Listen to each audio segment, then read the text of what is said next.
Samantala, doble higpit na seguridad sa NAIA Terminal 3 sa pagbuhos ng mga pasaherong uuwi sa mga probinsya o kaya'y mangingibang bansa para sa Pasko. May live report si Atina Imperial. Atina.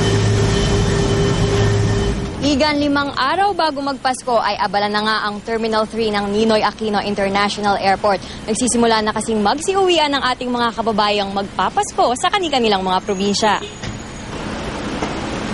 Tuwing Pasko, maraming Pinoy ang umuuwi sa probinsya upang magpasko kasama ang kanilang pamilya at mga mahal sa buhay.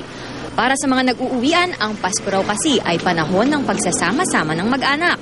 Si Mang Noel excited umuwi sa Zamboanga del Sur para makapiling ang pamilya. Kahit na alas 7 pa ng umaga ang kanyang flight, pasado alas 3 pa lang ng madaling araw, nasa airport na siya. Saan niyo po bang ganito kahaba yung pila? Ay, inasahan. Kasi December uwian ng mga tao, mga bakasyon. Si Grace kahit medyo gipit, di raw nakalimutang magbitbit ng pasalubong para sa kanyang mga kamag-anak sa Cagayan de Oro. Ano yung mga dala mong pasalubong? Mga laruan po. Tsaka? Mga damit, pasalubong sa anak ko. Igan, doble alerto nga ang mga otoridad dito sa Terminal 3 ng NAIA para daw masigurado ang seguridad ng mga pasahero. Balik sa'yo, Igan. Maraming salamat, Atina Imperial.